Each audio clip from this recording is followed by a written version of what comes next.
बदल केलेला आहे? हे काय सगळं मिली भगत चाललेली आहे. राज्य सरकार आणि जरांगीमध्ये मिली भगत आहे. यापूर्वी तुम्ही पाहिले शिंदे गटाचे आमदार मंत्री तिथं लोटांगण घालण्याचं काम करत होता. परंतु आता नवीनच ओबीसी आमचा डीएनए मानणारा नेता आणि ओबीसी आमचा डीएनए मानणारा पक्षातील जर पदाधिकारी तिथं प्रतिनिधी तिथे येत असतील आणि जरांगीला पाहिजे ते देत असतील, खरं तर माझी ओबीसी आमच्या डीएनए म्हणणाऱ्या नेत्यांना लाज वाटली पाहिजे असं मी त्यांना बोलतोय.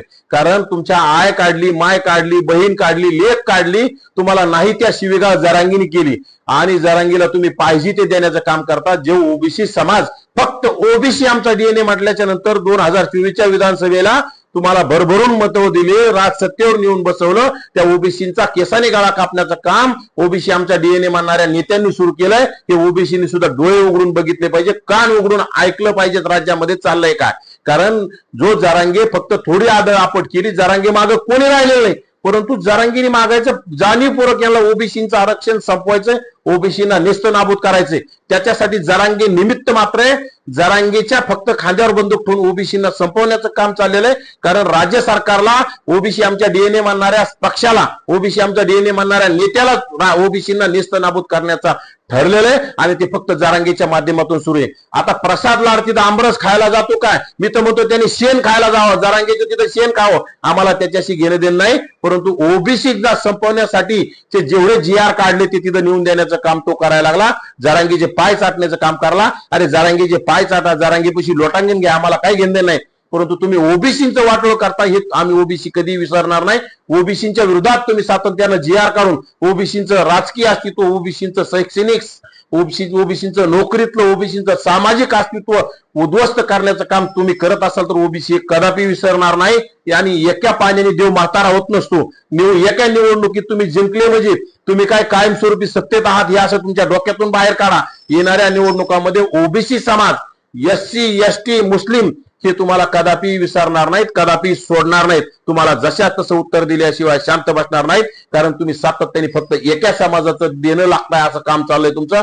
मुख्यमंत्री असेल, दोन्ही उपमुख्यमंत्री असतील, हे सर्व समाजाच्या कामासाठी कटिबद्ध असतात. परंतु या राज्यामध्ये फक्त एका समाजाला देण्याचं सातत्यानं काम सुरू आहे आणि ते काम येणाऱ्या काळात तुम्हाला महागात पडल. तुम्हाला राजसत्तेत येऊन घेतल्याशिवाय ओबीसी शांत बसणार नाही, एससी एसटी शांत बसणार नाही.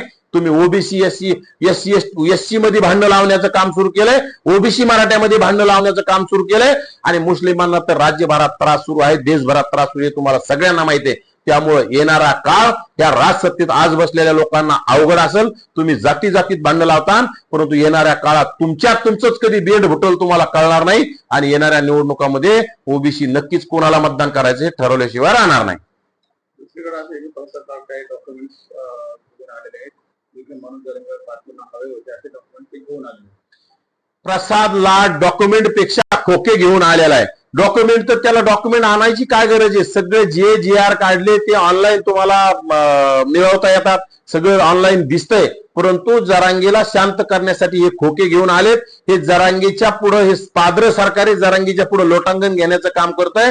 हे राज्य सरकार कुठतरी म्हणजे दुबळ झालंय आणि जरांगीच्या पुढे त्यांनी सपशेल मान टाकून देण्याचं काम केलंय. ज्या जरांगीच्या मागे कोणी राहिलं नाही राज्यात. आता खरं तर जरांगीच्या माध्यमातून अनेक नेते म्हणजे किंवा आम्हाला कुणबी व्हायचे नाही, परंतु राज्यामध्ये आता मराठा, शहाण्णव कोळी आणि पाटील ही जात नेस्तनाबूत करण्याचं काम जरांगीने केलं. राज्यामध्ये आता फक्त कुणबी जात राहिलेली आहे. त्यामुळे येणाऱ्या काळात माझी ओबीसी बांधवांना, एससी एसटी मुस्लिमांना कुणालाही पाटील म्हणू नका, कुणालाही मराठा म्हणू नका, कुणालाही शहाण्णव कोळी म्हणू नका असं माझं आव्हान आहे. आता इथून पुढे सगळ्या मराठ्यांना कुणबी मानण्याचं काम करावं. कारण की जरांगीच्या मागण्यानुसार सगळे आता कुणबी झालेत. त्यामुळे कुणबी मानावं लागेल. आणि कुणबी तुम्ही जर आरक्षण घेत असाल तर तुम्ही कसले पाटील, तुम्ही कसले शहाण्णव कोळी, अरे तुम्ही आम्ही आमच्या मागासाच्या यादीत जर येऊन बसाल, तुम्ही येणाऱ्या काळात तुम्ही सुद्धा मागासवर्गीय झालात, तुम्ही सुद्धा इतर मागासवर्गीय झालात आणि येणाऱ्या काळात तुम्हाला आम्ही मागासवर्गीय म्हणणार आणि कुणबीच म्हणत राहणार.